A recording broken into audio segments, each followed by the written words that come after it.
Most cities in the United States, once the amusement park boom started, they'd have one or two. Denver had 5.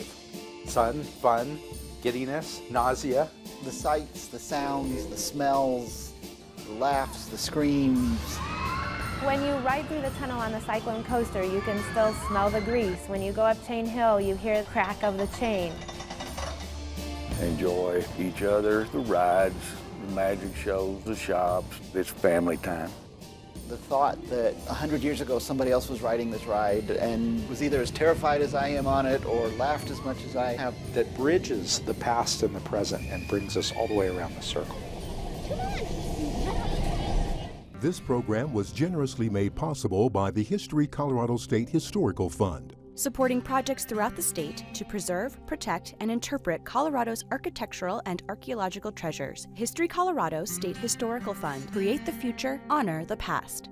with support from the Denver Public Library, History Colorado, and the Colorado Office of Film, Television, and Media, with additional support from these fine organizations. And viewers like you, thank you.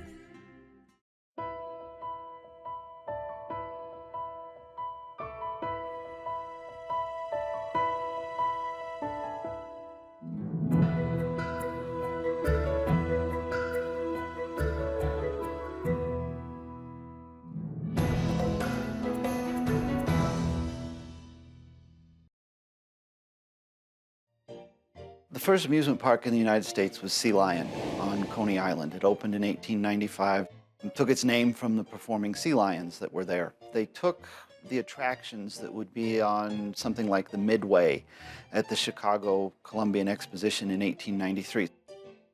The White City at the Columbian Exhibition, it had rides. It had the world's first Ferris wheel. It had sideshows. It had belly dancers. They took them all, put them in one location, put a fence around them, and then charged people an admission fee to get through the gate. Once Sea Lion opened, the parks just started popping up all over the country. Between 1895 and about 1920, which was the height of the amusement park boom, there were almost 5,000 amusement parks built in the United States. John Brisbane Walker was one of our earliest, most colorful entertainment promoters. And he developed Riverfront Park in the 1880s and 1890s. It was located on the 16th Street Viaduct right at the South Platte River. One of the signature events at Riverfront Park was a recreation of the battle between the two ironclads, the Monitor and the Merrimack. Walker somehow launched onto the shallow, muddy Platte River these steam-powered ironclads which fired fireworks at each other. He would do this at night, and it would light up the river and light up the riverbanks. And then you had Arlington Park, which was at Spear and Downing. They did a lot of fireworks shows. It had the wonderful spectacle of elks and horses who would perform high dives off into a pool alongside the banks of Cherry Creek. The beer was all across the street because they wanted to have a reputation as a clean park where decent people could come. If you went across the street, you could get all the liquor you wanted. Manhattan Beach, which was on the northwest corner of Sloan's Lake, which opened in 1891, kind of the same thing. It had technical and mechanical wonders, a sun engine which was driven by solar power, plus it served beer and alcohol. It didn't survive much past the turning of the 20th century. Arlington Park, Manhattan Beach didn't survive for a variety of reasons. Arlington Park occupied 30 acres and they built houses around it, and they had some very strict requirements for the houses. They had to cost at least $2,000. You couldn't serve liquor in the neighborhood for the first 5 years. They were trying to attract that kind of upper class group of people. Well, they didn't like living around a noisy amusement park. When it burned down the first time, they actually stood outside and cheered as they watched it burn. After it burned down the second time, the owners just kind of gave up. John and Mary Elitch, a young couple from California, moved to Denver in 1890 and opened a restaurant in the heart of the city at 17th and Arapahoe. Patrons included city leaders such as Ha Tabor, David Moffett, and Governor John Evans. The couple decided to purchase Chilcott Farm outside of Denver as an escape from the city where they could grow fresh produce for their restaurant. Mary Elitch and John, they were friends with P.T. Barnum and Harry Tamman, who was one of the owners of the Sells Floto Circus. And so they started giving her extra circus animals, especially the babies. And so they started keeping those out at the farm. Mary loved her animals. She had deer, she had lion. One of her bears stood up and danced to to the music, and Mary would dance with the bear. The old park had a bear pit, and people would gather around, and Mary would be down in the bear pit dancing with the bears or feeding the bears. She had an ostrich that pulled her in a little pony cart, and the ostrich was not very popular with the kids because the ostrich would come over and snap the high buttons off their high button shoes. And so the kids were kind of afraid of the ostrich. Elitch is open to the public for the first time on May 1st, 1890. Wolf Londoner, who was the mayor of Denver, actually came out and spoke. He said that it was wonderful that there were people like John and Mary Elitch who were so forward-thinking to open up their garden to the public, and that from that day forward, people looking for respectable amusement would come to Elitch's. They made $35,000 in that first season. That's amazing because to get in the park was a dime and kids for a nickel. One of the things Elitch's was best known for was its gardens. Mounds of flowers, masses of gardens, just all over the place, and they were just beautiful. The motto for Elitch Gardens was "Not to see Elitch's is not to see Denver," and Mary had that written out in flowers at the park. The gardens were spectacular, truly spectacular. It was just another space in this dirty growing city where they could go relax, get away from it all, enjoy the beautiful flowers, see the animals. John was pretty smart. He talked the city of Denver into building a tram line on 38th from downtown out to Elitch Gardens. Made it pretty easy for folks to come out there, and I think if he had not had some political weight, that would have not happened. John Elitch used the proceeds from Elitch Gardens' first season to start a vaudeville troupe. He spent the winter on tour with the performers and fell ill of pneumonia, only to die days later. Devastated, Mary questioned whether to continue the park, but she pushed forward as a tribute to her husband, becoming the first woman to own and manage a zoo and amusement park. One of the great early attractions at Elitch Gardens was Ivy Baldwin and his balloon ascensions. Ivy Baldwin was a pioneering American aviator and daredevil. He would have these balloon ascents where you could pay a fee and get in Ivy Baldwin's balloon, and he would take you up over the city, and you could look all around and all along the Front Range. That soon became the place to hold your wedding in Denver, in that hot air balloon at Elitch Gardens. The first major amusement attraction was a Thomas Edison Vitascope, which was essentially an early movie projector in 1896. Mary Elitch opened the Elitch Theater. It was a place to have a sort of vaudeville, but also high culture, Voltaire, opera. And in 1897, Mary Elitch converted the theater into a summer stock theater, and the theater attracted the brightest theatrical stars: Cecil B. DeMille, Sarah Bernhardt, Grace Kelly, Douglas Fairbanks Sr. and Jr., who were both from Denver. The newspapers and Billboard magazine, which actually covered amusement parks until the 1960s, basically said if you wanted to see a famous actor in Denver, you went to Elitch's Theater. Mary Elitch stayed in charge of Elitch's until about 1916. At that point, the park was really starting to struggle financially. If she had money, she would pay the park's bills, but more often than not, she just kind of pushed them aside and figured they'd take care of themselves somehow.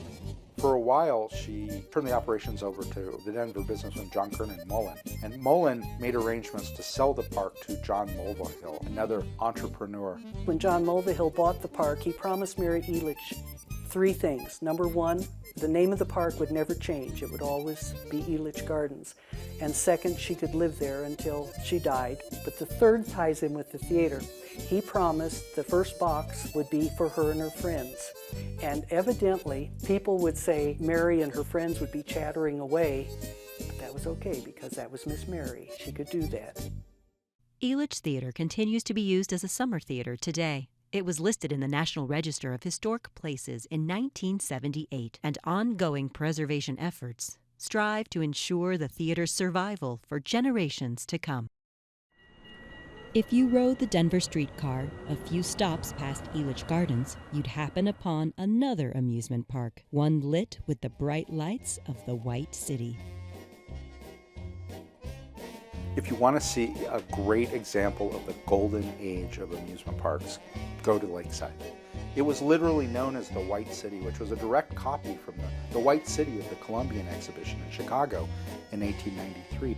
Denver was a fairly new town around the turn of the century still, and this whole area, which is west of the main area of Denver, it was mainly farmland.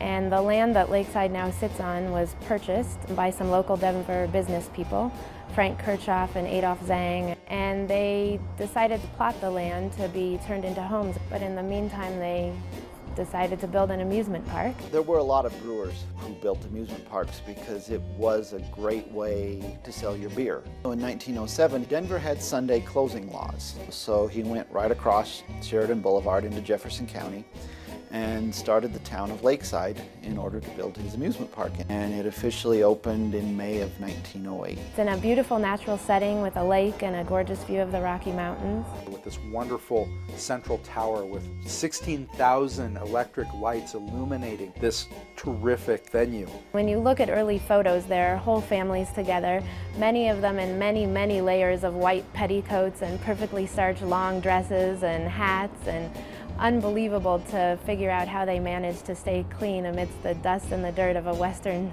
area, but they did. It was a very elite amusement park, and then the connection that it had with Denver's City Beautiful movement really struck me because that didn't happen with other amusement parks. The White City, Lakeside, had its own bathing beach where you could swim out to a diving platform. There's a low dive and a high dive. And they would bring in expert show divers, like have horses dive into the water.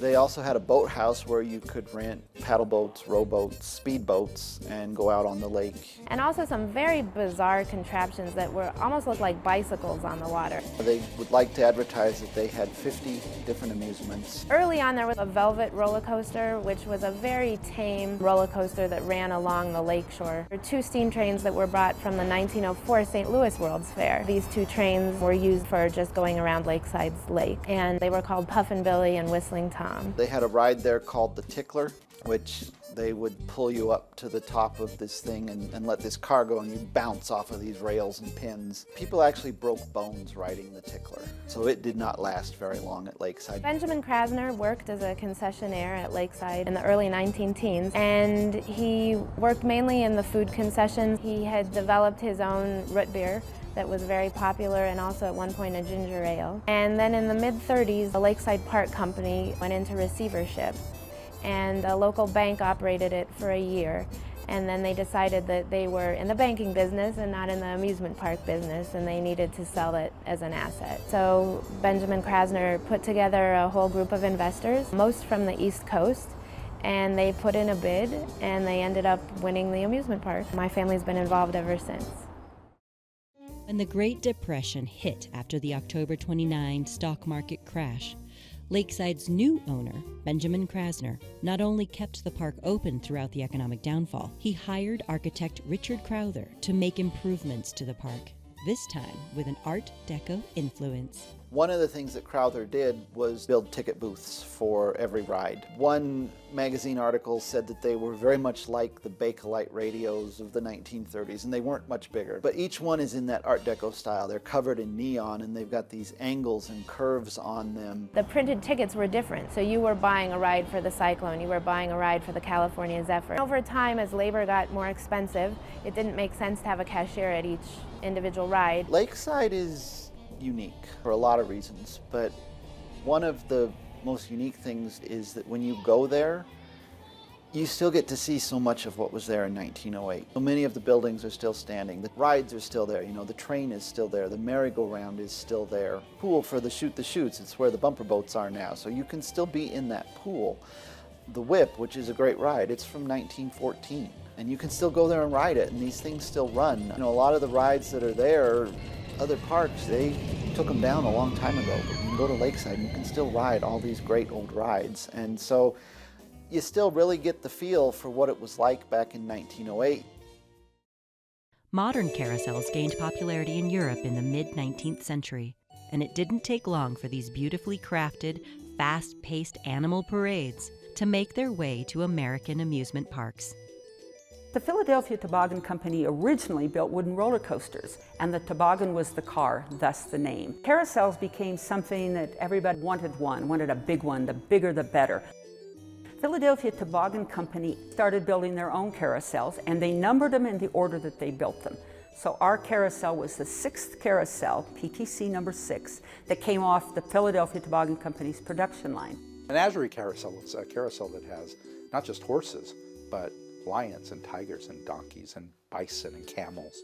And they only made menagerie carousels until probably around 1909. Then the Old West was really in, and people wanted to ride a horse. You did not want to ride a dog.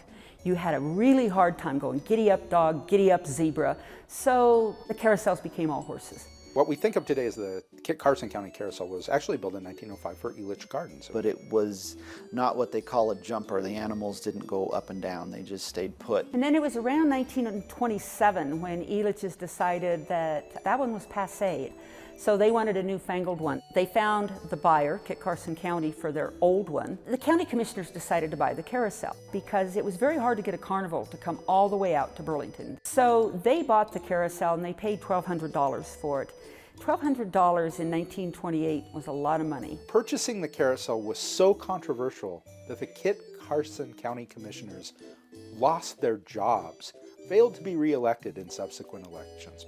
What on earth did they need a carousel for in Burlington, for heaven's sakes? 1930 marked the start of the Great Depression and the terrible environmental disaster known as the Dust Bowl. The idea of spending closely guarded pennies on a carousel spin seemed frivolous, given the economic downturn. The Kit Carson County Carousel sat dormant, surrounded by cattle feed, pesky rodents, and curious birds. When the debris was swept aside 8 years later, the band organ no longer sang its iconic melodies.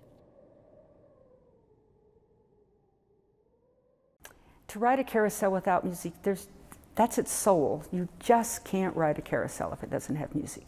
By the 1970s, after a generation had passed, I think folks in Kit Carson County began to really understand what a gem they had, because there just weren't carousels like this around anymore that were in good working condition. It was 1975 they appropriated the funds. The legislature gave each county $8,000 to do something to celebrate the centennial bicentennial. And our county decided to see that band organ play again. That was the beginning of our restoration. We had music back for the fair in 1976. The Sousa marches and then the loudness of it. And people were just delighted. Most of the people that were there to celebrate had never heard it either. The paintings were not in good condition. They had aged, they had yellowed. A lot of the yellowing was because during the years that it operated at Elitch's, the operators smoked. There were cuts and there were rips. We called the Denver Art Museum, and the paintings were restored. They were clean, they were mended, nobody repainted them. Getting them back to a condition that would have been very familiar to Elitch Amusement Park goers back in the first decade of the 20th century. It took us a few years to find enough money to start with the animals. Our animals had all aged because of the varnish. They were kind of that olive green. So we came in and found out that our zebras really weren't brown and black, they were black and white.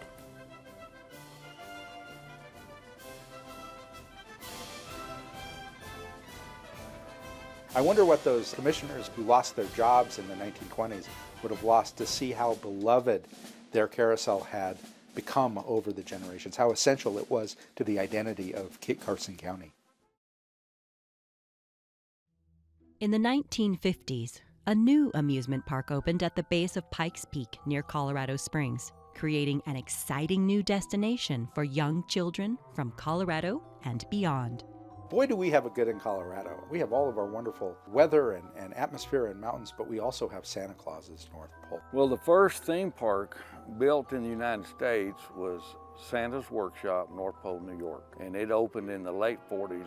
They took a little 8-year-old girl and sat her down with an artist, and she described what she thought Santa's Workshop would be. The artist made the drawings, and the park was built from her imagination. There was a group of men that felt like if it worked back there, it would work out here. My father was actually one of the original investors, so they contacted North Pole, New York, and made an arrangement to build Santa's Workshop, North Pole, Colorado, to look exactly like North Pole, New York. When the park first opened in 1956, we were going to do entertainment shows, and the first show that we did was a puppet show. And the puppeteer's name was James Gamble. You had a little puppet theater in the very back where James could stand behind the curtain and do his puppet shows. And James later performed puppet shows at the Super Bowl. He became one of the most famous puppeteers in the United States. The first ride was Santa's Magic Mine Ride. It was located up front, and we had a railroad track with a wagon pulled by a donkey, and people sat in the wagon, and you led the donkey around the track, had little elves working in the mine. The candy cane slide went in the early 60s, and today when you go on social media and you ask people about their favorite memory, the slide ride is still the most popular ride of people's memories as a child. And I laugh because you have high-tech rides and expensive rides, and yet the slide is still the most popular ride that they remember.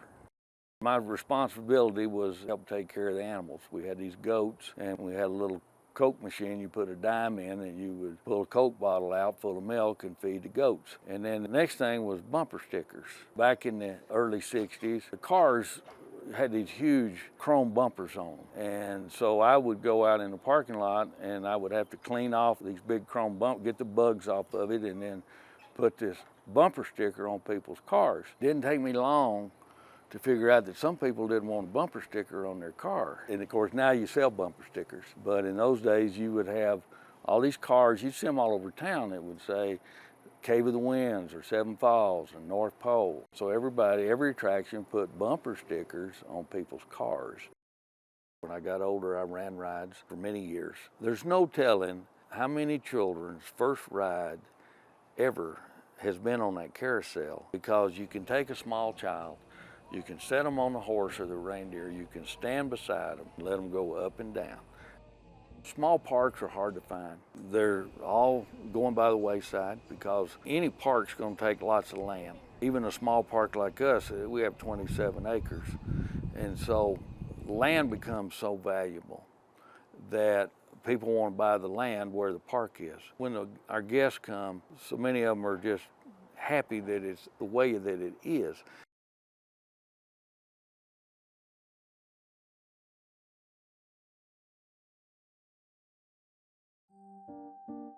As years pass, new generations of Coloradans near and far venture to the state's historic and iconic parks in search of the same thrills, taste, sights, smells, and screens experienced over 100 years.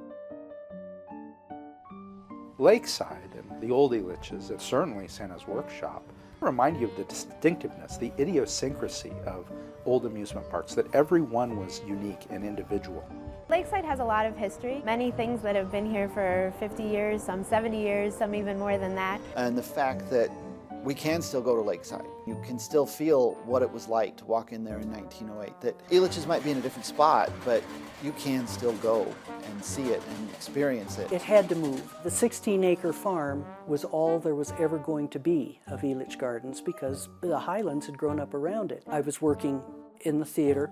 Sandy Gertler came in, he said, "Betty, get in the truck, I want to show you where we're moving." And so we drove down Denver, and at that time, the present location of Elitch Gardens had been an old railroad yard for 100 and some years. The ground was covered with kerosene and gasoline. We had river rats as big as beavers coming out of Platte. Oh, it was a mess. And I'm looking at it thinking, I can't imagine what this is going to look like, but he did it. Elitch's today is a very, very nice amusement park. Rides that are amazing, that would amaze Mary, I'm sure. There's a lot of fondness for Lakeside. They remember going to the ballroom, they remember going to the races, they remember riding the rides. And there's not a day hardly that goes by up here that somebody doesn't come up to me and say, you know, I came here 50 years ago with my grandmother, and I am up here now with my grandchildren, and we're enjoying the same things today that I enjoyed 50 years ago with my grandmother. If you don't look out, if you just look at the pole in front of you, you are transported back. It is as it was. And then with the music, you just feel a little better about the whole world when you get off. And it does bring back memories, but it also, for those that ride it for the first time, you establish memories. But it's just part of our heritage. It's an easier time, and it's still here. Lakeside is so well preserved that it gives you a sense of time travel. It feels like you're going back to the early 20th century when you go into this space with its wonderful tower, with its 50 or 60-year-old rides. But I think you see a lot of different generations, the grandkids and grandparents, who get to share an experience and then actually talk about it together and experience it together and laugh about it together, and they'll have that memory. Old amusement parks contribute to our sense of place. Historical buildings like the tower at Lakeside anchor us in time and space. They provide the landmarks in our own mental map of Colorado through time and space, because they've been there for so long, for generations, that it helps us understand a little bit about the past. Knowing that 50 years from now somebody else is going to go and experience all those things too. It's just part of this big continuum of people having fun, of getting scared. It's what they did in the past, it's what they're going to do in the future, and you're part of it.